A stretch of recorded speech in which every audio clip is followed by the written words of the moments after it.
देखिए, मगध वासियों ने ठाना है फिर से मोदी जी को लाना है, क्योंकि मगध के ऊपर पिछली सरकारों ने जंगल राज रखा था। अब जंगल राज को हटाना है, फिर से एनडीए को लाना है। 18% निषाद बिहार में भी बाहर आए। ये लोगों ने बाहर छीन लिया था, इसलिए बेचारे बाहर गए थे, कोरोना में थे। हम गए थे 18% निषाद जिसके साथ अभी रहेंगे, और सारे निषाद एनडीए के साथ है, फिर एनडीए की जीत। बिहार के लोगों को मैं वहाँ गया था, बिहार के लोग तय करेंगे जिनको लड़ना है। मैं भारतीय जनता पार्टी के साथ में तालमेल बनाने के लिए वहाँ कोऑर्डिनेटर बैठे हुए, जो भी निषाद पार्टी का निषाद पार्टी जीत सकता है उसे निषाद पार्टी के लिए, जो भारतीय जनता पार्टी जीत सकता है तालमेल चला। हमें जीत चाहिए, जीत कर इस समस्या के समाधान के लिए काम। अच्छा, मायावती की आज लखनऊ में रैली हुई है। उन्होंने सपा और कांग्रेस को घेरा है और कहा है कि विपक्षी दलों ने हमेशा से ही दलित पिछड़ों का उत्पीड़न किया है। देखिए, पिछली सरकारों ने सताया है, सत्ता में रहकर इनकी समस्याओं समाधान न करके सताया है, और सबने धोखा दिया है। पिछड़े दलित शोषित। मैं कालसी राम के इस आज के पुण्यतिथि पर मैं उन्हें नमन करता हूँ, श्रद्धांजलि देता हूँ। आप बहन जी को भी धन्यवाद देता हूँ कि एक ऐतिहासिक रैली करके उन्होंने इस जो सोई हुई कौम थी, जिसको कांशी राम साहब ने जगाया था, उनको शक्तिशाली बनाने के लिए फिर राजनीतिक रूप से विचारधारा। कांशी राम सोच बदलने वाले नेता थे, उन्होंने सोच बदला था। और सोच क्या था? एक तो अम्बेडकरवादी का मतलब बुद्धवादी। बुद्ध तो कोली के घर, उनकी माँ कोली थी, शाक्त थी। तो ये निषादों को भी मैं इतना था, भाई बुद्धवादी बनो, अम्बेडकरवादी बनो, राजनीतिक संविधानवादी बनो, देश से संविधान में चलता है। तो संविधान में मिला हुआ हक लोगों को मिले, उसके लिए आए। उनके हक हकूक की बात करते हैं। मैं आज के दिन में कांशी राम साहब को श्रद्धांजलि और बहन जी को बधाई दूंगा इस रैली का। अखिलेश यादव कल आजम खां से मिलने गए। आजम खां का बयान आया कि मैंने इमरजेंसी देखी, फिर मैं 27 महीने जेल में रहा, फिर 23 महीने जेल में रहा। वो इमरजेंसी इतनी भयावह नहीं थी जितना मैंने ये समय गुजारा है। अब इंसानियत जिंदा नहीं है। जो करता है ना वैसे ही बनता है। ये लोग सपा की सरकार थी, हम निषाद लोग आंदोलन कर रहे थे, शांतिपूर्ण गोली चलाया, पानी की बौछार मार सकते थे, डंडे मार सकते थे, सीधे गोली चलाया, भाई मारा गया। 302 का फर्जी हम 37 लोग पकड़े पीटे गए जाति के नाम पर, और इस तरीके से तांडव हुआ था, सब जानते हैं। आज के दिन में ये लोग सत्ता में रहते हैं, कैसे रहते हैं, सत्ता से बाहर आ जाते हैं, कैसे रहते हैं। कोई भी अब बयान दे दें, 18% निषाद आज एनडीए के साथ है, चट्टान की तरह, और रहेंगे, और इनके बयानबाजी के चक्कर में घूमेंगे। ममता बनर्जी कहती हैं कि यह सरकार घमंडी और तानाशाही से भरी हुई है, और कटक में हिंसा है जो हुई है, बजरंग दल और बीजेपी ने करवाई। ये सब तुष्टीकरण नीति करने वाले लोग हैं।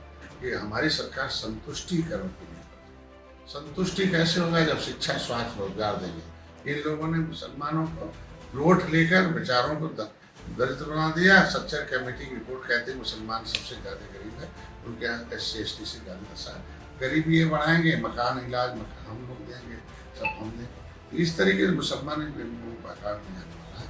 अब जालीदार टोपी के चक्कर में बार फंस गया, अब नहीं फंसने वाला। उसको भी शिक्षा, स्वास्थ्य, रोजगार चाहिए, उसको डॉक्टर। ये लोग बयानबाजी करते हैं, कुछ नहीं है। अब एनडीए के साथ फिर मंत्री जी, एक सवाल है। सभी दल, भाजपा के जितने भी सहयोगी दल हैं, अभी अनुप्रिया पटेल आई थी, अब आप आए हैं, सभी दल लगातार दौरे कर रहे हैं। क्या 2027 के चुनाव को लेकर ये भाजपा पर दबाव बनाने की रणनीति तो नहीं है? देखिए, हम लोग जनता के सेवक हैं, राजनीति से जनता की सेवा होती है। ये अंग्रेजों मुगलों से लड़ने वाली जातियां हैं, ये कानून से उजड़ने वाली जातियां हैं। पहले हाईवे नहीं था, नदी से आते जाते थे। ये उजड़े लोग हैं, 40% भूमिहीन लोग हैं। इन्हें संविधान में मिला हक मिले। अंतर समय क्रिमिनल ट्रायल कमेटी, अंतर समय 74 प्रकार की व्यवस्था मिले। तो हम सरकार के साथ हैं, सरकार की योजनाओं से लाभ दें। इनको हम प्रचार प्रसार में ला रहे हैं कि आप सरकार अपना टोपी झंडा उठाइए। पहले इनके अंदर डाल दिया गया था कि बेईमानों को उठाते थे बेचारे झंडा, और खाते थे पीठ पर डंडा, और बनते थे अंधा, चलता था उनका लूट का धंधा। इन्होंने बता दिया भैया आप उठाओ अपना डंडा, उसमें लगाओ जय निषाद राज का झंडा, मत खाओ पीठ पर डंडा, मत बनो अंधा, बंद कराओ इन लोगों का धंधा। तो 2014 से उल्टी गिनती शुरू हो गई, सबका धंधा बंद हो गया। इन मोदी योगी के साथ है, चूंकि त्रेता में भगवान राम ने निषाद राज को गले लगाया था। ये जो में निषाद राज के बल से डॉक्टर सत्य के बेटे को गले लगाया, इसलिए मशुआ शब्द कोल्ड ड्रिंक्स कप सिरप पीने से मध्य प्रदेश में बच्चों की मौत हुई। सरकार कार्रवाई भी कर रही इस मामले में, लेकिन कांग्रेस कह रही है कि स्वास्थ्य मंत्री को इस्तीफा दे देना चाहिए या फिर उनको हटा देना चाहिए। कांग्रेस अपने समय देखे कि इतना भ्रष्टाचार चलता था, किस तरीके से होता था, और ये लोग संरक्षण मिलता था उस समय में। हमारी सरकार में है, त्वरित कार्रवाई होती, जांच होता, जांच में जो दोषी है, इतना रसूखदार है उसे सजा मिलती है और सजा मिलेगी। यह जो जितने लोग हैं ये सब जेल जाएंगे और जेल में आएंगे, जो जिस जितना बड़ी सजा होगी निश्चित रूप से। मृतकों के साथ हमारी सरकार खड़ी है और इनका बयान मिला। आगे मत्स्य विभाग के प्रधानमंत्री मत्स्य संपदा योजना में यहाँ एक बायोफ्लाक है, RS है, पोखरे हैं, ढेर सारी परियोजनाएं दी गई हैं। प्रधानमंत्री के देश के शिक्षित प्रधानमंत्री का जन्मोत्सव पखवाड़ा चल रहा है, उसमें उनके द्वारा जो सुविधाएं दी गई भारत के रहने वाले मत्स्य पालकों को, तो पिछली सरकारों ने 67 साल में केवल 3,000 करोड़ रुपया दिया था, इन्होंने 41,500 करोड़ रुपया पूरे देश के विकास में दिया था। वो हर जिले में किस तरीके से संचालित हैं उसके आधार पर बैठक थी, तो पता चला कि सारी परियोजनाएं यहाँ संचालित हैं। और उनका एक महत्वपूर्ण किसान क्रेडिट कार्ड है कि जो गरीब किसान हैं तो उनको तो उनके खेती था मिलता था, लेकिन किसानों के मछुआरों के लिए कि उनके पास कोई भी आइडेंटिफिकेशन हो जाए, जाल हो, नाव हो, मछली बेचने का कोई हो, और तो बिना गारंटी के उसे 3 लाख रुपए किसी क्रेडिट कार्ड लेके 4% ब्याज पर साल भर उसके लिए यहाँ आया था। तो प्रगति उसकी बहुत ठीक नहीं थी, लेकिन अभी इनको हिदायत दी गई है कि 15 दिन के अंदर वो जितने भी है उन्हें पूरा किया जाए। फ्री का बीमा है इनके मछुआ कल्याण कोष में। हमारे यहाँ एक लड़कियों के पढ़ने के लिए है कि अगर वो लड़के हैं तो गरीब निषाद है तो उसके प्रतिशत पढ़ने के लिए हाई स्कूल में 10,000, BA में तो इंटर में 20,000, BA में तो 30,000, उससे ऊपर है 50,000 का उसका आवेदन चल रहा है।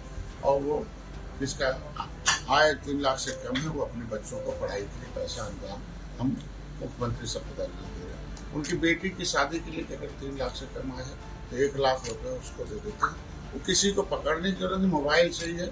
अब इसमें सीधे उनको DBT से है और फार्म भी मोबाइल से है, खाली मोबाइल में ले और गूगल में बोल दे कि मत्स्य विभाग शिक्षा सहायता, तो शिक्षा का खुल जाएगा फार्म, वो भर के फार्म ले ले, स्कूल से मुहर मार दे, अपना 3-4 कागज लगा।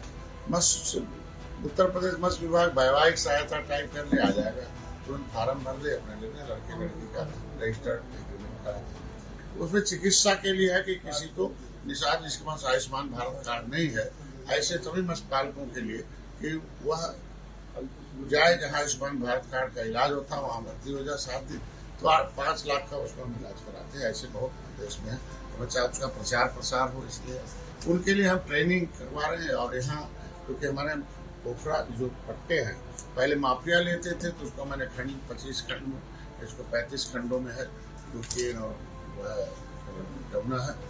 लेकिन अभी यहाँ की प्रगति उसमें 50% समितियाँ बनी थी, तो आया कि नहीं वो भी जल्दी बन जाए। अब माफियाओं का वर्चस्व खत्म हो के हर 5 किलोमीटर पर हो, और 5 किलोमीटर के अंदर जो आने वाले ग्राम सभा वही लोग लें।